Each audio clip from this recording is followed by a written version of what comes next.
tradition of Bill Chase and the movies, and we roll on as the cold winter movie season keeps on progressing. I'm going to kick things right off here right away with a new film, The Adjustment Bureau. And this is a science fiction film that's plot really can't decide on a consistent tone and stretches really beyond its boundaries as to what it can do. But happily for this film, however, the on-screen pairing of Matt Damon and Emily Blunt is actually one of the best pairings of a romance couple I've seen in I don't know how long. I mean, I think that they honestly have like the science fiction appeal of, say, Ethan Hawke and Julie Delpy did in Before Sunrise and Before Sunset. But I know they're two completely different films, just bear with me here. I'm talking about on-screen couple chemistry and on-screen likability, and both Damon and Blunt, both very talented actors, I might add, and I've liked them in many films. Is that you can actually overlook just the way that the tone of the story just really just kind of boggles up and down like a boggle. But and again, I gotta give credit to writer and director George Noisy here. He really he based the film on a Philip K. Dick story. I haven't really read it, but honestly, this is a good adaptation of. Even though you don't necessarily need to, it doesn't rely too much on the science fiction aspect, which is a good thing. Because if it did, this movie probably would not have been good. But here's the story anyway. David Norris is played by Matt Damon. He is a U.S. congressman from New York, the youngest ever elected, and that's just going to show how young Matt Damon can still look, despite the fact he's 40 years old now. Breezing to what seems to be a certain victory in a Senate campaign when New York Post prints a photo of a youthful indiscretion. Now, next thing you know, he's reciting his by-the-numbers concession speech to himself alone in the men's room at the Waldorf Astoria, or so he thinks. Out of a stall pops Elise Sellis. She is played, of course, by Emily Blunt, and she is on the lam from security because, well, she crashed a wedding, as it goes, and no, we don't even fast talking dialogue like that. No, not that wedding crashing scene. No, not at all. But a little Vince Vaughn for you there. But they connect immediately, and her free-spirited take on life, as well as a quick kiss. You see where the Before Sunrise, Before Sunset comparison comes in. Inspires David to ditch his scripted speech and go off the cuff. His spontaneity and honesty instantly make him a frontrunner for the next Senate race, I gotta say.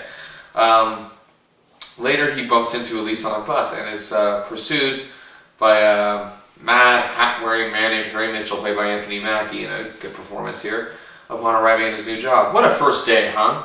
And David sees some weird business going on with brain scanners and whatnot, and he's apprehended by a couple of hired goons. That was for you, Mike. And working for another hat-wearing fellow, and a lot of hats in this film. I don't get it. I guess they got to stand out somehow. I still didn't get that through this whole movie. And I don't know. They are apparently people do not control their lives. Not really. Anyway, they are controlled, or at least held along, by these men known as adjusters.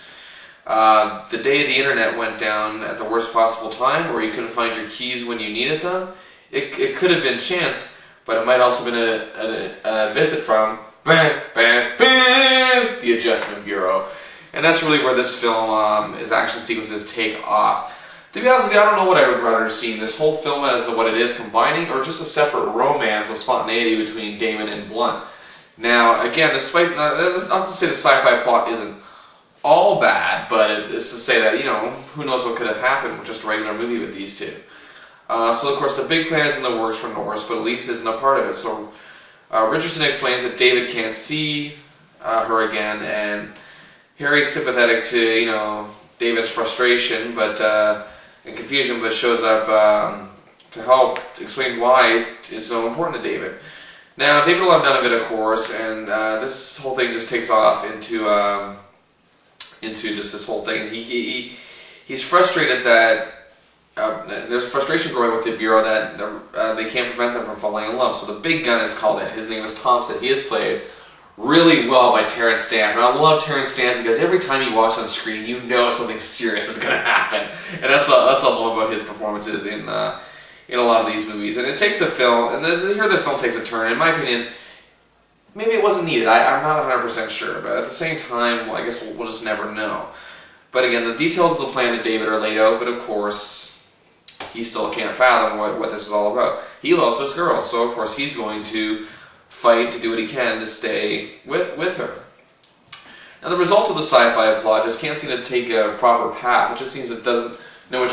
It's like the makers just don't want this film to go a certain way, but couldn't decide which was the best way, so they used them all.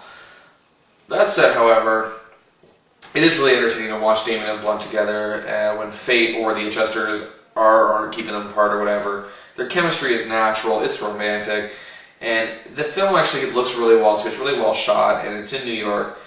And again, I just think that the last thing that these characters need is any adjustment, is what makes this all ironic. But despite this, however, it was a very, very entertaining film, and if you're a fan of these two actors, you'll definitely enjoy it.